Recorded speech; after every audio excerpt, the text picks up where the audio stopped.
Hi, everybody. Welcome to the Hallmarkies podcast. We are thrilled today to have another of our writers that have worked with Hallmark. This is novelist Jenny Hale is here. One of her books is being turned into this weekend's movie with Christmas Wishes, Mistletoe Kisses.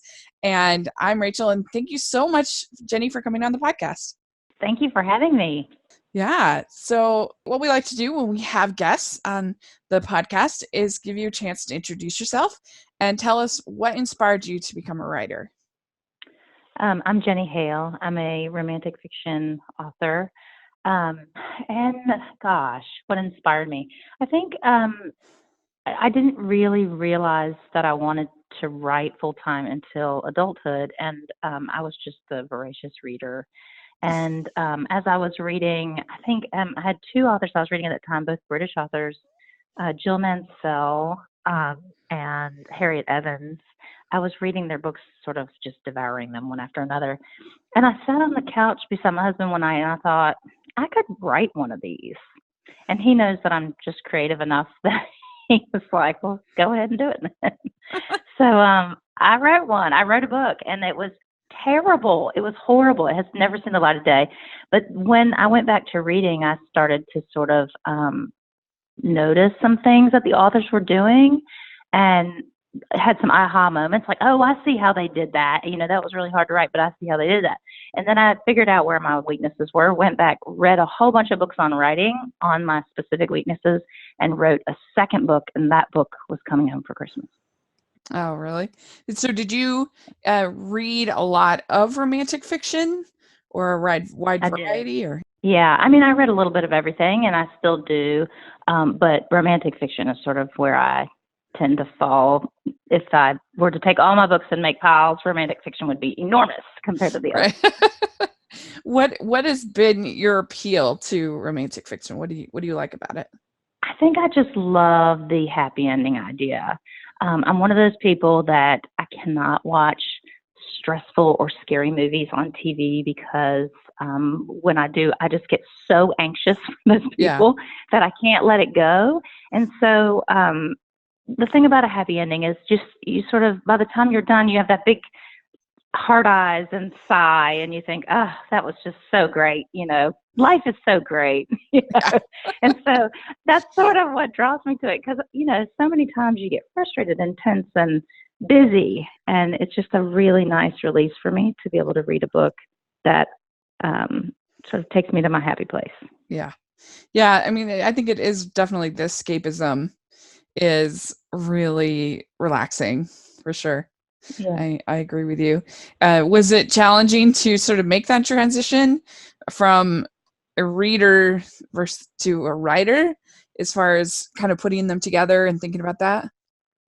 Yeah, I mean, it's definitely different. The two sides of it are definitely different. I'm a totally different person when I'm reading a book than I am when I'm writing one. But I think the hardest part for me at the beginning, it was short-lived, but just sort of finding my voice and finding my style, because I didn't really know what it was. I just knew that I was a storyteller, and I've always been a chatty person, and my friends all knew me as a storyteller, but I never really knew what my own voice was. And in writing, there's a certain science to it, I guess, to make sure that, you know, you're not dragging on, but you're also getting that point across in the way that you want to. So that was the hardest part, which you don't have to deal with when you're reading. You just hear their voice and enjoy it. What do you try to show in your protagonists, in your female characters? Is there anything that you tend to gravitate towards, or what, does it just depend on the story? It depends on the story, but I mean, I think every single character that I write, down to the minor characters, I just want them to be real and feel real.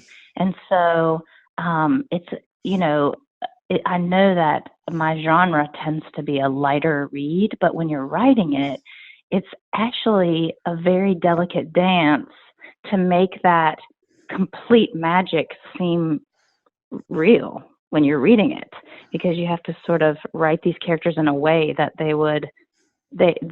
the reader doesn't look at it and go, oh, whatever, Yeah. And so I think that's where I really focus when I'm making my characters. And when everybody says, oh, well, who would you see playing this character? I can never answer that because I create it. They're their own person in my head. It's not Interesting. based on anyone. Yeah.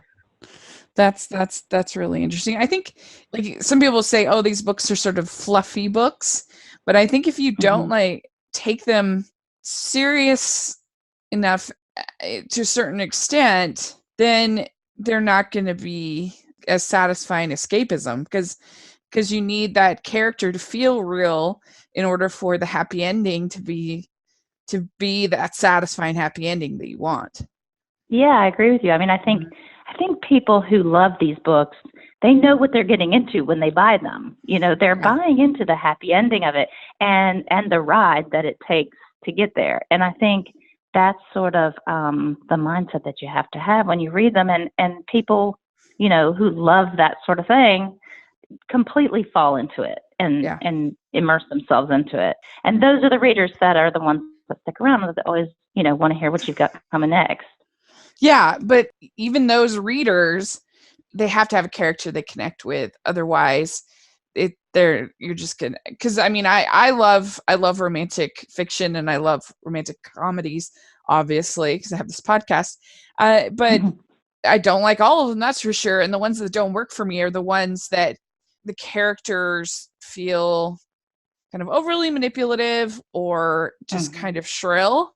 Then I'm not Hmm. into that at all. That's why I think wedding movies / books are tough sells for me because the whole bridezilla thing, that is not for me. Hmm. I don't have Right, any right, right. tolerance for that behavior.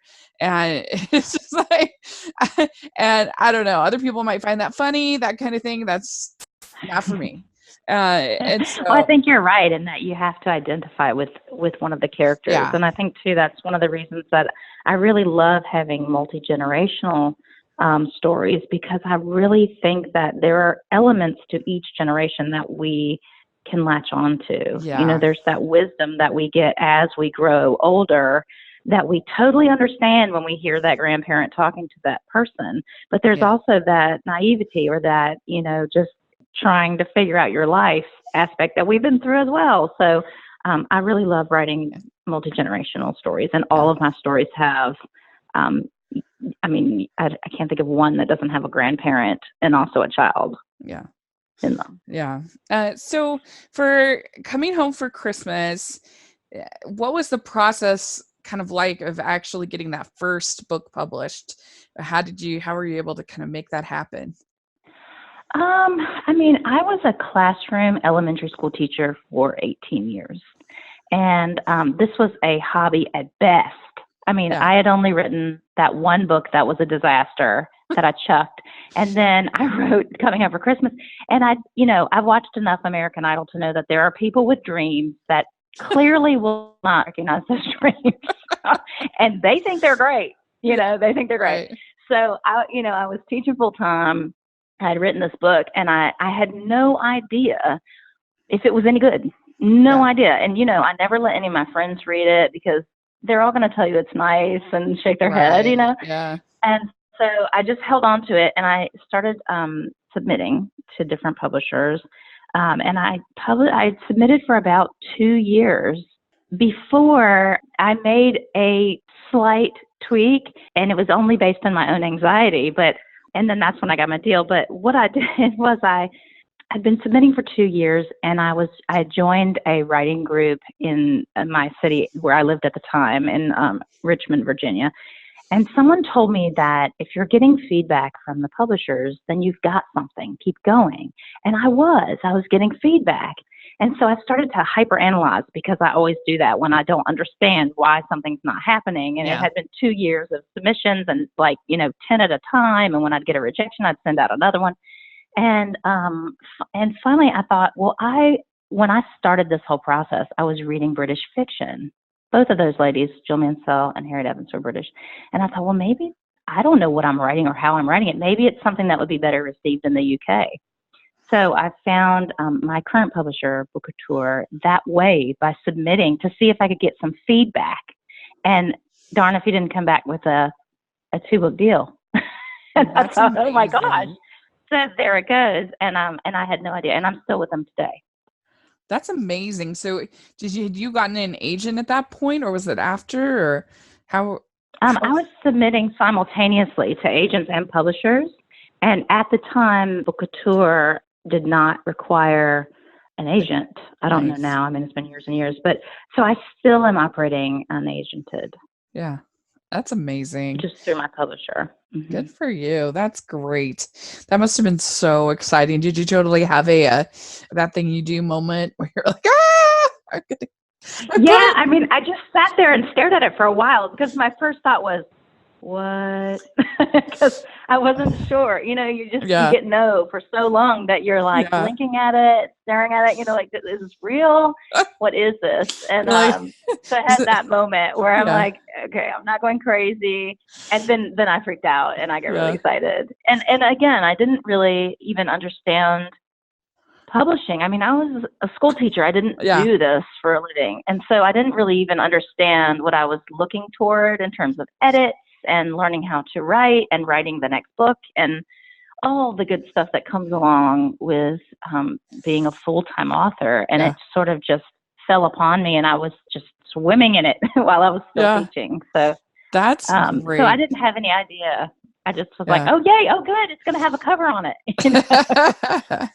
That's great. Yeah, my sister is a published author. She's done some picture books. She's working on a graphic novel now. Some really cute little books, and so she's had 4 so far. But her first one, we were all we kind of vicariously experienced that through her. Like, oh my gosh, it's her book! Look, whoa! I And know. I carried it around for a while. I carried it to school, carried it around. I had it in yeah. a staff meeting, I think. Oh my gosh. But yeah, it was really cool to see that very first one. And it still Yeah. is. I mean, I still, even now, when I get my box of books and I open them up, it's just as exciting Yeah. now as it was that very first time. If not more exciting, because now I know what I just did and I know Uh-huh. what I went through and how it made it. Yeah. It made it to the world. That's great. Yeah.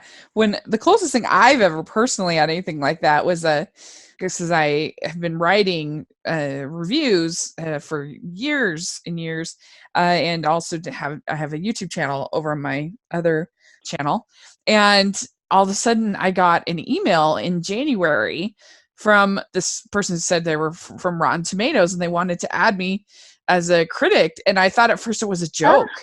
I was like, oh, this is spam. This is some kind of whatever. It's a joke. No way. And then I, looked her up and realized, oh my gosh, there really is this person works for Rotten Tomatoes. And I was just like, what? I can't believe I had one of those freak out sessions. I couldn't believe it. I was so excited. So you understand those stages though, where Yeah, you're a like, little bit. I Yeah. don't know, is this Right. real? What? Right. And then you're like, oh my gosh, I think someone likes me. Right. I think they like it. Someone thinks what I write is good. What? So that was really, really fun. That's great. So how did you get the whole idea for coming home for Christmas? I don't know. I mean, people ask me all the time what inspires me to write Mm-hmm. different stories, and there's no one thing. I just sort of absorb everything around me all the time. I listen to lots of music. I read Yeah. lots of quotes. You watch movies. Sometimes I'll watch a movie and just the feeling that I get between two characters, that chemistry feeling, Yeah. I'll then want to write a totally different story with totally different people with that same like anxiety or that same happiness. And Mhm. so it might even be something really under the radar that'll just hit me. And Yeah. then I'll go and just come up with something. And sometimes the stories roll off my mind, and sometimes I have to shoot ideas off my editor for a while, before I get it. But every book is different. Mhm. So I just sort of, get it everywhere. I cannot write very well at home. I have to be out in public. And I think Oh, it's yeah. the way some people have a fan when they sleep, I Yeah. need that buzzing, just sort of buzzing movement and talking and watching people around me to be able to come up with ideas. Well, see, that's really smart though. 'Cause you can be like, I am going to write a book on the beach in December. Yep. So excuse to go.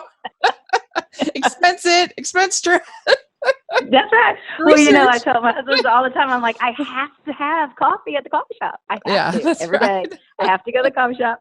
And he lets me, he's so supportive, and he lets me do that all the time. In fact, he will often, I'll just get this text, and it'll be a link to a brand new coffee shop in Nashville or somewhere around town where I can go, because he knows that I need it, because I can't do it very well at my house. That's funny. So I think, well, I should say first, so we love Nina Wyman on our podcast. She was actually the first guest that we ever had, writer Nina Wyman. And if I'm not mistaken, she, I think, found your book and submitted it to Hallmark. She did. She found Coming Home for Christmas. She was the very first person to contact me about Coming Home for Christmas. So she contacted you, and then she worked on the adaptation. How was that whole experience working with Nina, and also just seeing your book get turned into a Hallmark movie? I think one of the things about the process that may or may not be different than other authors, I don't know, but is that I really just love watching someone like Nina adapt my story. I'm not territorial of my story, because the Hallmark viewers, that's a whole new medium and a whole new group of people. And so it's so much fun to watch how she changed things and what she did with my storyline to fit that group. And so that was the fun for me. And Nina is really good about having conversations back and forth and showing me what she's doing. And I know we had a big talk about, I mentioned it to her about the, what was it they had? It's like some kind of Christmas roll. Oh yeah, the Yule Log. Kind of like the Yule Log. Okay, so that's what it was. And I joked with her because I said, we get a bunch of Southerners eating a Yule Log. I don't, because I didn't have it in the book. And she was saying that, and because it was a major topic in the movie was this Yule Log. And so I was like, could we make it like apple pie or something? And she was saying, well, Yule is a very Christmas word. And so, on Hallmark being the Christmas movie channel, Yule Log is just a very festive sort of name for this dessert that they're going to have. And so I let it go. Just said it's fine. But that's our big joke is my big joke is that in the South, I had to go Google it. I swore that when it came on, I never did it, but I was like, I'm going to bake a Yule Log and live tweet this because I've never had one before. Yeah, that was really funny because the first interview we ever did with her, she talked about, this was before this movie was coming out. She talked about the Yule Log. She's like, I need to come up with something. There has to be some new thing for Christmas. There's just written so many of these. Of course, she's Jewish. She did a great job. It's so funny. That was something that I didn't even notice. That she explained to me was because I was like, couldn't it be like, I was thinking Southern stuff. Can we do like an apple pie or And she was saying that they're working toward that Christmas and it has a really Christmassy name. And I totally got it, but we just laughed because I said, I totally need to bake one of these. Well, and I remember, I still to this day, I've never had one. Her saying that it was such kismet because Danica's mother, that's like a big thing for them is making the Yule Log. And in fact, she was on Home and Family, Danica's mom, making the Yule Log. Oh yeah, that's right. I forgot about that. So that's so funny. Yeah. So was it very surreal then to watch the movie and see your own story on screen? Yeah, it's one of those things where you just keep thinking like especially for that particular book, because when I wrote those words in my mind, I was not an author yet. I was a teacher writing for fun. Yeah. And so to see how far that book could go and the life that it carried on was just, it was just surreal. To think like I wrote that. I used to, when my kids were little, after I put them in bed, their rooms were sort of right across the hall. And I would put my laptop in the floor in the hallway and lie down on my belly and write, and I was their nightlight. And so Oh, I would do that. so That's when I cute. wrote, was after they were asleep. Yeah. And I still to this day have no idea what motivated me to put that much effort into something that I had no idea what would happen to it. Because I wasn't under contract. I didn't have Yeah, any reason to sure. write it, but I did it. It's a little different now because everybody in the family sort of greatly accommodates me now, since it's my job and it's my full-time job. Uh-huh. Um, so they're all, they know mom's working all day and I can go out and do my work.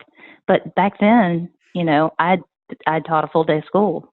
Yeah. And so to see it then on TV with actors portraying the characters I'd come up with was just too much. Yeah. That's really cute. I love that idea that you were your kids nightlight. I That's often really wonder if cute. they'll hear the typing of keys and for the rest of their lives they'll think of their mother. Oh, That sound because they I was hope asleep. so. That'd be so cute. I love that. We'd like to take a second and thank our sponsor for this episode of the podcast. We are delighted to get to work with Thrive Cosmetics. And right now you can go to thrivecosmetics.com/hallmarkies, get 15% off your first purchase that's thrivecosmetics.com,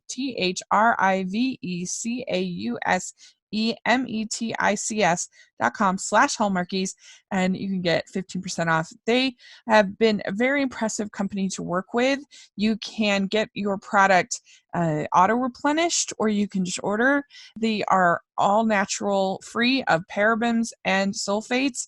And I just was very impressed with the product and how light it felt on my skin. I didn't feel like I was wearing makeup. I also felt like there was just a cleanness, a lightness. It didn't feel cakey. It didn't feel like sometimes you get with makeup. They're also vegan and cruelty-free, certified by Leaping Bunny and PETA. And they try the cause, CAUSE, in Thrive Cosmetics is about giving back. And they try to advocate for causes that help women emerging from homelessness, surviving domestic abuse, fighting cancer. And so that's really, really neat. And they have mascara. They have this one called the Buildable Blur CC Cream. And like I said, it's very light, good product. It's not just that they're doing good. They make a really good product. You can get 50% off your first purchase, thrivecosmetics.com/hallmarkies. That's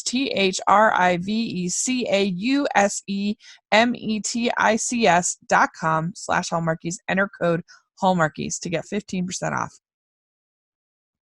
Yeah, it must have been exciting to be like, Winnie Cooper is playing my character. This is so fun. Yeah, that's so crazy. Yeah, It's so crazy because I used to watch her. I mean, we're not I too know. different in age, and I used to watch her as a girl, to think that I would grow up and Yeah, have that connection to her. It's just, yeah. like I said, it was very surreal. Hmm. Very, and still is. I mean, even the second time around, it still is. Yeah. But that first time was a big one. We really liked that one. We really enjoyed it. Definitely, because Nina had told us, it has some Sabrina vibes, has sort Hmm. of some things like the movie Sabrina.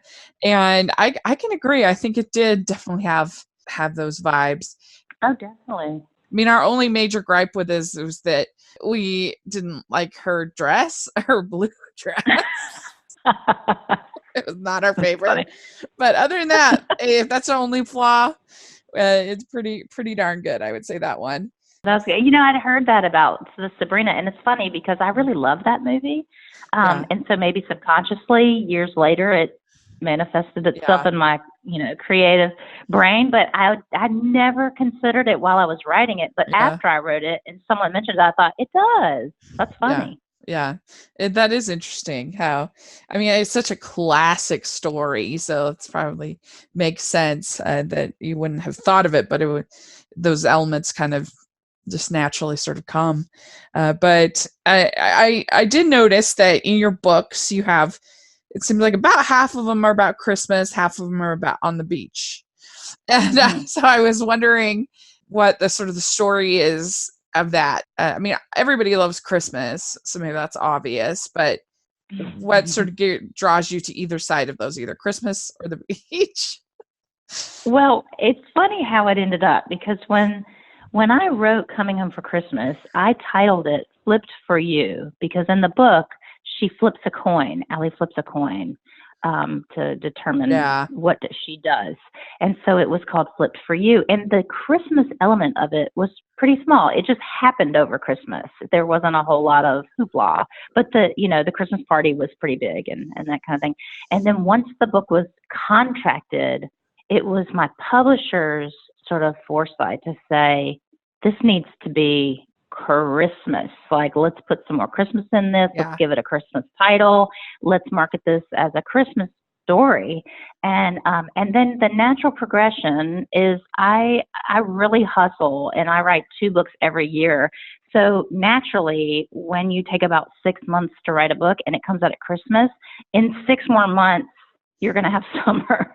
And so the next story just naturally became a book that would be released in the summer, which would be your beach read. And that's how I ended up doing a Christmas one and a summer one, because I just haven't stopped. I've done 2 a year since that first contract. That's and amazing. So I've just continued on with it. Mm-hmm. Did you grow up going to the beach a lot, or? I did. I grew up on the East Coast, so right outside of Richmond, Virginia is where I grew up. And we would go, Virginia Beach is right there, but we would vacation a lot in the Outer Banks in North Carolina. And every year as an adult, I would take my kids. So a lot of my stories are set there. And that's one of the things. After 2 years ago, we moved to Nashville, Tennessee. And that's what I miss about being in Nashville, is being near the beach, because I can't get to it. It takes us about somewhere between 8 and 10 hours, depending on traffic, to get to Florida to get to the beach. But we do it every year because we're beach people. Yeah, there's nothing I love more than going to being at the beach, going to the beach. I love the sound of the ocean. I love being in the water. It's my favorite thing in the whole world.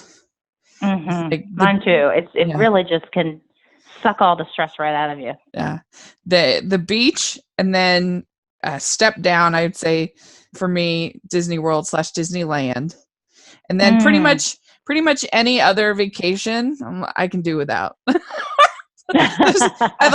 I'll do it if I get the opportunity. I'll go someplace or try something new. But as far as like what I'm really, what I dream about, what I wish I could, be doing, those are the 2 things I like to see. I like to go to the beach. A lake is also acceptable. Go to a lake. Any water, I often say I think I'm going to retire into the water, because there's just that giant lapping water that, sitting outside. My favorite thing at the beach is when we're all sunburned and tired and we've been out there all day, and we come home and we make something like at the cottage or whatever, and we just sit outside and I read my books then in the evening and have a glass of wine and just sit out on that porch and watch the waves for the rest of the evening till it gets dark. That's my favorite. Heaven. That's heaven. The best. So yeah, I agree with you there, 100%. So, okay. Then we have Christmas Wishes, Mistletoe Kisses. And this is a really cute story. Why don't you tell people just a little bit about what the story is for this one? Okay, so I'm going to grab the book for this. This book was published originally by Bookouture in 2015, I think it was. So it's 4 years old for me, which is 8 books ago. So it's been a while. It did come out last year with Grand Central, which was fun. But basically, it's about a single mother named Abby Fuller, and she has always wanted to be an interior designer, but with an unexpected pregnancy and then becoming a mom, she just sort of put that on hold because she just devotes her entire life to her amazing little son. And so she is caring for a woman named Caroline Sinclair, an older woman, sort of as like an in-home nurse. And in the book, the older woman lived sort of on the outskirts of the property with all kinds of woods around. So she couldn't really see the main house. But the older woman said, my son lives in the main house on the property. And this older woman had a little cabin, little cottage for retirement. And she said, he needs a decorator for Christmas. I've offered you, I think you'd be great at it. I'd like you to go meet with them. And so she goes, drives around the property. It's enormous, and gets there, and it's this mansion of a home with this crazy wealthy guy who needs her to decorate his enormous estate for Christmas. And she's thinking, I've never even had a job as a decorator. How am I ever going to do this? So the Christmas festivities and romance ensue from that. And it's sort of, how does she get it all done? In the midst of it, of course, he's too busy for any kind of festivities. And so she's got to sort of pull him out of that and teach him a little something about Christmas. Yeah. The bad man of business has to get That's reformed. right. That's right. We have to teach him the error of his ways, right? Yeah. That is really cool. I've read the book and I enjoyed it very much. And I've actually seen the movie because I was able to watch it on DVD. And I know you've held out. I saw your tweet. I know. I have it. It's sitting here just burning in my hands. But I'm going to be live tweeting during the show. And so I didn't want to have seen it before everybody else sees it. There's something it's really Christmas morning, there's something just really exciting about watching it with everyone else for the first time. Mm-hmm. And this particular movie, I mean, with Nina on the first movie, you know how Nina is, and it was just very easy. I knew all kinds of stuff, and we chatted. And this movie was a little different. It was produced by a different company, and so I didn't know the screenwriter, so I didn't get all that goods. I didn't get the goods on it. So I'm going to really seriously be watching it with you all, and I will not know what's going to happen until it does. So I don't know what parts are in it. I don't know what made it in and what didn't, and I can't wait to watch it. That's awesome. So you weren't at all, you didn't find out kind of about casting, or you weren't really as involved in behind the scenes of this one compared to Home for Christmas Day? Correct. Yeah. I mean, they all run it a little differently. And like I said, to each his own. And I kind of roll with whatever they send my way. So for me, I just took it as, okay, well, then let's make it a huge surprise, because I kind of like that idea too. Do I want to know? Do I want to know what's wrapped up under my tree before I open it or not? So it's different with everybody. And I think just Nina has that personality that it's very easy to get to know, and then you can just, you chat naturally anyway.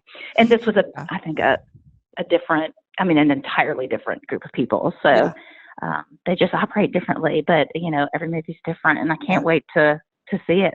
That's a really good way to look at things, because it's got to be hard when it's your baby, it's your it's your book. Like, you worked so hard on it to sort of transfer it over to somebody else.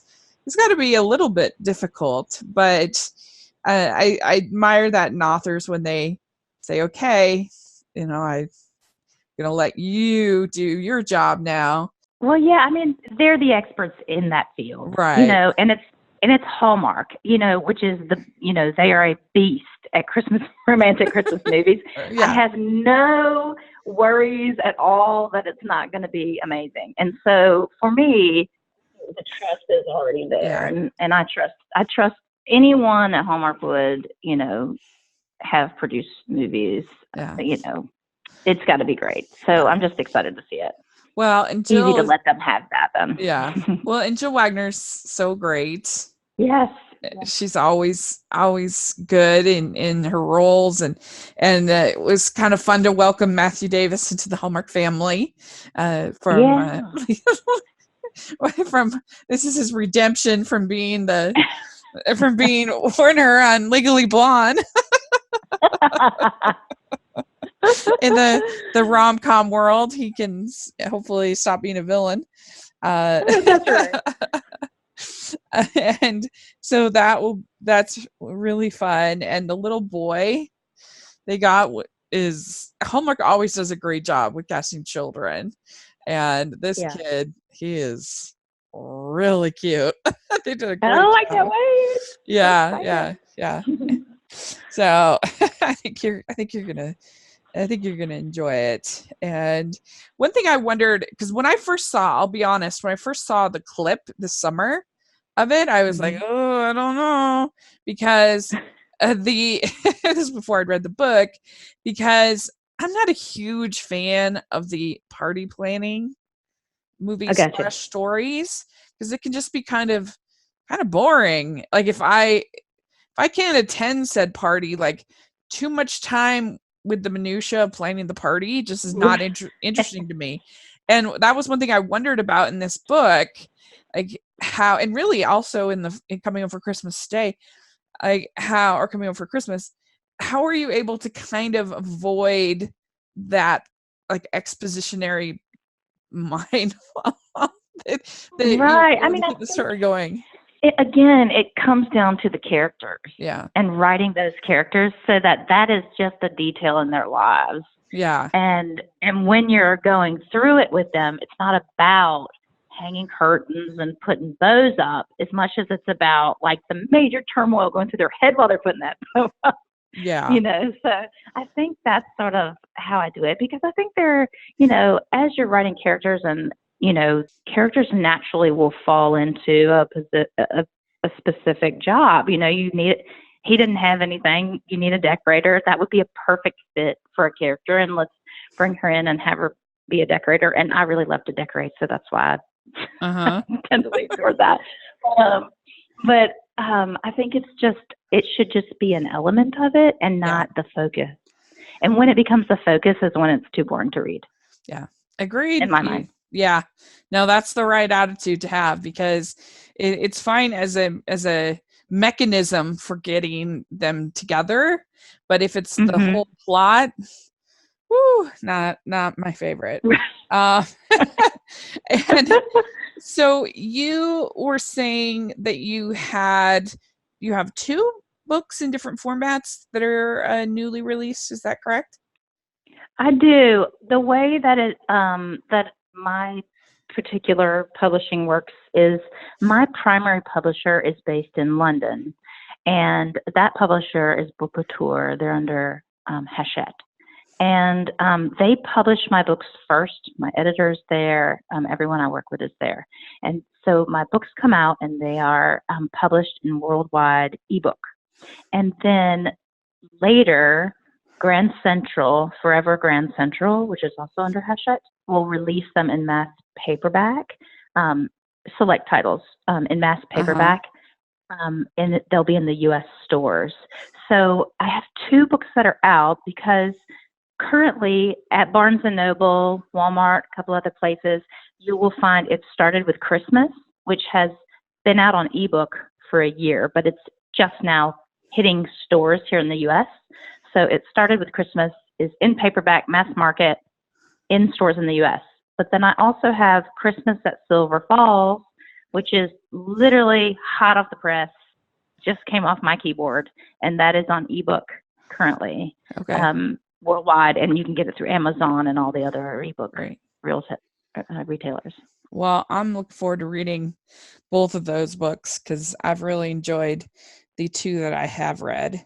And Okay. yeah, so we like to end our interviews with what we call the Teen Beat questions. And we have our Okay. Christmas version of sort of silly questions that we we would like to ask you. So, all right. Okay. What is your favorite holiday drink? Oh gosh, anything with like cinnamon or cream Uh-huh. or probably some sort of the pumpkin spice latte. I'm a pumpkin Yeah. spice everything. I'm not even Mhm. going to try to play that off. But anything like that, I want it. You've been a big fan of the pumpkin cold brew coffee at I have not tried that. oh, I've heard. I don't drink coffee myself, but I've heard from lots of friends that it's the very popular this year at I bet. Starbucks. um, okay, so what is your favorite holiday cookie or treat? Mm. I mean, I have to pick one, all of them, but I do have a specific chocolate chip cookie recipe. It's Uh-huh. Santa's favorite, so Santa always asks that Oh, I bake them every year. And it requires like some pretty heavy, like oat grinding and, all kinds Whoa. of weird stuff. So, it's a major endeavor, but that's the one cookie I can think of. I've posted a few times at Christmas time. I posted the recipe. Oh, that sounds yummy. Okay. What is your favorite Christmas song or carol? All I Want for Christmas Is You. Yeah. Can't beat I love that. that one. Mariah Carey, Queen of Christmas. I know, right? Okay. What is your favorite Christmas movie or holiday film? I think, Home Alone just Mm-hmm. always gets me. I watch it every single year, but I love like the Christmas Vacation movie. It depends Yeah. on my mood, really. But Home Alone would be my go-to, Yeah. I think. I love Home Alone. That's like a foundation movie for me. It was I Like everyone has to watch that movie. yeah. I saw it when I was 9 years old with my grandparents, and it was the first in the theater, the first movie that I ever really remember laughing hard at, so hard that, and so it still gets me. It still makes me laugh, and it's really sweet. Actually, it has a very sweet heart to it.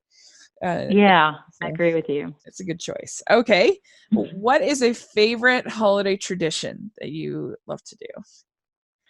Every single year, my kids and I make a gingerbread house, and it's always a complete Uh-huh. disaster. It never looks like it's supposed to. Yeah, I always just buy this little, this $9.99 kits. I don't bake gingerbread or anything, but yeah, I buy those little kits and we build one, and it is always just a total mess. It's a pile of candy and yeah. dripping icing and a mess, and then they just want to eat it right away. Right. So usually I'll have to I'll make them let it sit for at least an hour so I can stare at our creation, and then Yeah. I'll let them start to nibble on it. You're like, I need at least the photo for Instagram. Right, I know, And you can right? eat Even it. though mine are not photo worthy. Usually I'll tweet the photos, and it's kind of a ha-ha, look at this. That's funny. You're like, it's like one of those ads, that the expectation, beautiful, like Disney World type Fail. tell gingerbread house, and then reality. It looks like a us. tornado All through the it. way. All the way. That's funny. All right. What is a memorable Christmas gift you've either given or received? Like when you were a little kid, did you have your Red Ryder BB gun kind of moment that you wanted something really bad? I don't know. I can't really think of a toy, but my wedding was at Christmas because I love Oh, Christmas so much. yeah. And when I was visiting in Wales, I saw these love spoons, and I just fell in love with them because they're whittled out of wood, and each one of them has a story based on what's whittled in the spoon, this wooden Uh-huh. spoon. And so for my bridesmaids, I got each of them a Welsh love spoon as their gift for being in my wedding, and hung them on ribbons so that they could put them on the tree. And so I think that was the most thought I've ever put into I get. like a Christmas gift. Yeah. That is so that cute. I can remember. You should work that into a story. That's really cute. I like that. Oh, Okay. maybe So, so Scrooge or the Grinch? Which one would you pick? Ew. Scrooge, because you can work on him. Yeah. Okay. Clear lights or colored? Clear. Okay. Snowball fight or build a snowman? Snowball fight. Okay.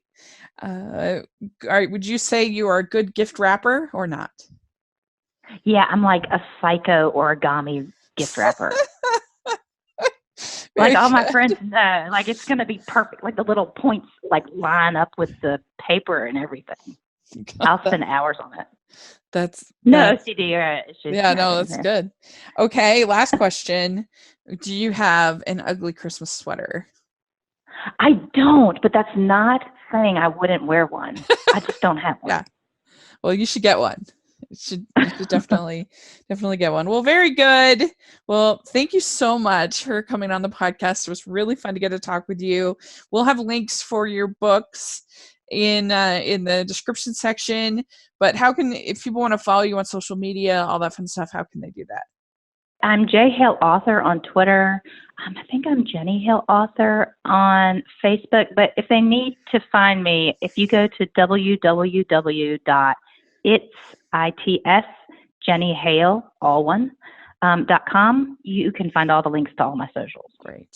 Great. We'll have that all in the description section as well. And you can follow me at Rachel's Reviews, all over social media and iTunes and YouTube and Rotten Tomatoes. So check that out. And you can follow the podcast at Hallmarkies Pod and Hallmarkies Podcast all over the place. If you're listening on iTunes, please leave us your ratings and reviews. We really appreciate that. And if you're listening on YouTube, please give us a thumbs up and subscribe to the channel. We sure appreciate that as well. Consider becoming one of our patrons. We have so much fun with that. And we are just zooming ahead. We had a episode every single day this week, which is crazy, but we had so much fun doing it. And thank you so much, Jenny, for coming on. I really enjoyed talking with you. Thank you for having me. Yeah. So Merry Christmas. Merry Christmas.